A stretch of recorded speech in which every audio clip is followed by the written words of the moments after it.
بسم اللہ الرحمن الرحیم۔ السلام علیکم۔ حضرت خالد بن ولید کی زندگی۔ حضرت خالد بن ولید 592 ہجری مکہ میں بنو مخزوم کے سردار ولید بن مغیظہ کے گھر پیدا ہوئے۔ ان کے سن پیدائش میں اختلاف پایا جاتا ہے۔ آپ شروع سے ہی دلیر اور غیر معمولی بہادری کے حامل تھے اور غزوہ احد میں مسلمانوں کے خلاف جنگ کا پاسا الٹنے والے آپ ہی تھے۔ اس کے علاوہ آپ غزوہ خندق میں بھی مسلمانوں کے خلاف لڑے۔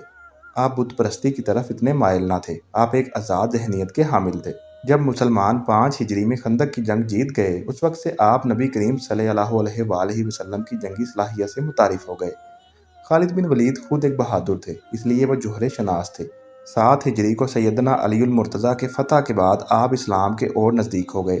انہوں نے رسول اللہ صلی اللہ علیہ وسلم سے ملاقات کے پہلے ہی مکہ میں اکرمہ بن ابی جہل کے سامنے نبی کریم صلی اللہ علیہ وآلہ وسلم کی عظمت کا اعتراف کیا اور یہ بھی کہا کہ وہ محمد صلی اللہ علیہ وآلہ وسلم پہ ایمان لا چکے ہیں۔ اکرمہ بن ابی جہل نے یہ بات ابو سفیان تک پہنچائی، کیونکہ اس وقت مکہ میں خالد بن ولید رضی اللہ تعالیٰ عنہ سب سے بہادر تھے۔ اس لیے اکرمہ بن ابی جہل اور ابو سفیان دونوں نے آپ کے اس فیصلے کو مجبوراً قبول کیا۔ آپ رضی اللہ تعالیٰ عنہ پھر عمر بن عاص اور سیدنا عثمان بن طلحہ رضی اللہ تعالیٰ عنہ کے ساتھ 31 مئی 629 ہجری بمطابق یکم صفر 8 ہجری کو مدینہ منورہ پہنچے اور نبی کریم صلی اللہ علیہ وآلہ وسلم کے ہاتھوں مشرف با اسلام ہوئے۔ جس سال آپ رضی اللہ تعالیٰ عنہ اسلام لائے یعنی 8 ہجری کو، اسی سال مسلمان جنگ موتا میں رومیوں سے لڑے۔ اس جنگ میں سیدنا زید بن حارثہ، سیدنا جعفر بن تیار اور سیدنا عبداللہ بن رواح کی شہادت کے بعد مسلمانوں نے حضرت خالد بن ولید رضی اللہ تعالیٰ عنہ کو سپہ سالار بنایا۔ آپ رضی اللہ تعالیٰ عنہ کی خدا داد صلاحیتوں سے مسلمان لشکر واپس لوٹ آیا۔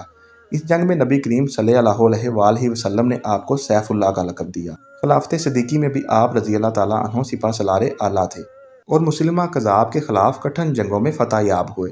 سیدنا عمر فاروق رضی اللہ تعالیٰ عنہ نے آپ کو یہ کہہ کر معزول کر دیا کہ کہیں مسلمان یہ نہ سمجھیں کہ ہر جگہ خالد بن ولید رضی اللہ تعالیٰ عنہ کی وجہ سے فتح یاب ہو رہے ہیں، بلکہ یہ فتوحات اللہ کی طرف سے ہیں۔ معزول ہونے کے بعد بھی انہوں نے ہر جنگ میں کلیدی کردار ادا کیا۔ انہوں نے جنگ یرموک میں فتح سمیٹی، اجنا دین میں جیتے، دومتال جندل جیتے، اردن فتح کیا، فارسی سلطنت کے عراق علاقے فتح کیے، تمام شام فتح کیا، ترک علاوہ انطاکیہ فتح کیا۔ فلسطین بھی آپ رضی اللہ تعالیٰ عنہ کی کمان میں فتح ہوا۔ الغرض آپ نے 100 چھوٹی بڑی جنگوں میں حصہ لیا اور ہر ایک میں کامیاب رہے۔ حضرت خالد بن ولید رضی اللہ تعالیٰ عنہ اپنی معزولی کی وجہ سے بھی رنجیدہ تھے۔ اس کے علاوہ اسی عرصے کے دوران جب شام اور فلسطین میں طاعون کی وبا پھیلی تو وبا کی زد میں بڑے بڑے صحابہ کرام بھی آئے، جس میں آپ کے قریبی ساتھی حضرت ابو عبیدہ بن الجراح رضی اللہ تعالیٰ عنہ کی شہادت ہوئی۔ اسی سال حضرت بلال حبشی رضی اللہ تعالیٰ عنہ کی وفات ہوئی۔ آپ رضی اللہ تعالیٰ عنہ اسی وجہ سے غمگین رہتے تھے۔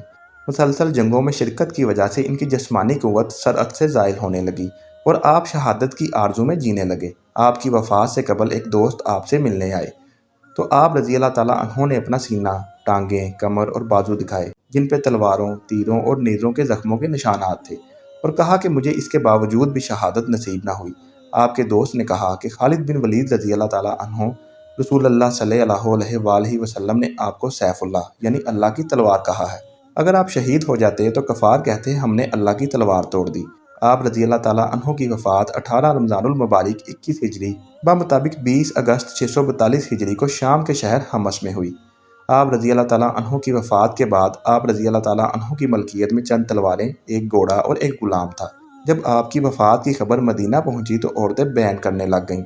سیدنا عمر فاروق کسی کی وفات پہ رونے کے سخت خلاف تھے، لیکن ابو سلیمان یعنی خالد بن ولید رضی اللہ تعالیٰ عنہ کی وفات پہ فرمایا کہ عورتوں کو رو لینے دو، ایسا بیٹا مائیں روز روز پیدا نہیں کرتی۔ سیدنا خالد بن ولید رضی اللہ تعالیٰ عنہ کی تدفین شام کے شہر حمص میں ہوئی۔ اس جگہ پر ایک مسجد خالد بن ولید کے نام سے تعمیر کی گئی۔